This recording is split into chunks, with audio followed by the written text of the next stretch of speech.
Saudi वली अहद शहजादा मोहम्मद बिन सलमान की दावत पर वज़ीर आज़म शहबाज शरीफ सऊदी अरब रवाना। सऊदी वली अहद से मुलाकात करेंगे। खित्ते में कशीदगी, इलाकाई सिक्योरिटी सूरत हाल पर तबादला ख्याल होगा। तर्जुमान दफ्तर खारजा ने कहा, पाकिस्तान खित्ते में कशीदगी के खात्मे, जंग बंदी, मुज़ाकरात और सिफारतकारी के लिए कोशिशें जारी रखेगा। पाकिस्तान ने इस्लामी जमहूरिया ईरान के खिलाफ हमले की मजम्मत की है। ऐसे इकदाम खित्ते के अमन इस्तेहकाम को नुकसान पहुंचा सकते हैं। गुज़िश्ता रोज़ ईरान के सदर मसूद पेज़ेश्कियान और वज़ीर आज़म शहबाज शरीफ के दरमियान भी राबता हुआ था। बातचीत के बाद ईरानी सदर ने कहा था कि बातचीत के दौरान खित्ते में अमन के लिए ईरान के आज़म को एक मरतबा दोहराया गया है।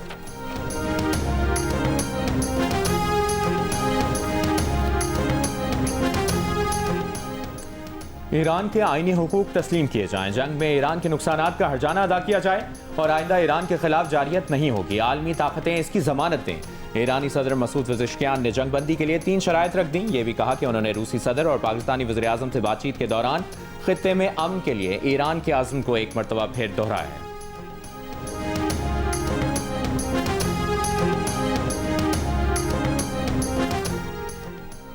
अहदाफ के हुसूल तक जंग जारी रहेगी। अमरीकी सदर डोनाल्ड ट्रंप का ऐलान। ये भी कहा कि जंग तो पहले घंटे में ही जीती थी, लेकिन जब तक मकसद पूरा नहीं होता ईरान से नहीं जाएंगे। 11 दिन में हमारी फौज ने ईरान को तकरीबन तबाह कर दिया। अमरीकी अफवाज ने 58 ईरानी बहरी जहाज तबाह कर दिए। 31 बारूदी सुरंगें नाकारा बनाई। ईरान की फ़िज़ाया को मुकम्मल खत्म कर दिया। ईरानी स्लीपर सेल पर नजर है।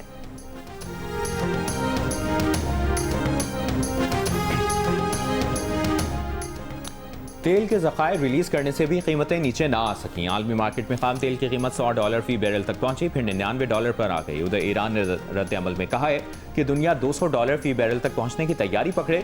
मसनूई तरीकों से तेल की कीमतें कम नहीं की जा सकेंगी। आबनाए हुर्मुज़ से एक बूंद तेल बाहर नहीं जाएगी।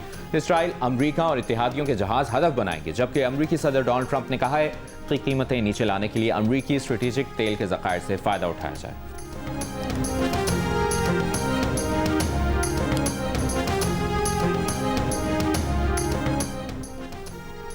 इराकी समुद्री हुदूद में 2 गैर मुल्की ऑयल टैंकर्स पर हमला। इराकी हुकाम के मुताबिक बारूद से भरी कश्तियों ने ऑयल टैंकर्स को निशाना बनाया। हमले के बाद दोनों टैंकर्स में आग भड़क उठी। हमले का भारतीय रुकन हलाक, 50 अफराद को बाहिफाजत निकाल लिया गया।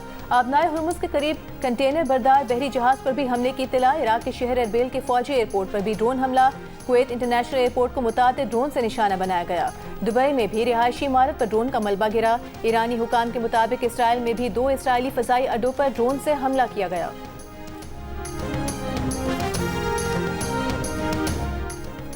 इसराइल का ईरान पर वसी पैमाने पर नए हमले शुरू करने का दावा। तेहरान और दीगर शहरों में धमाके सुने गए।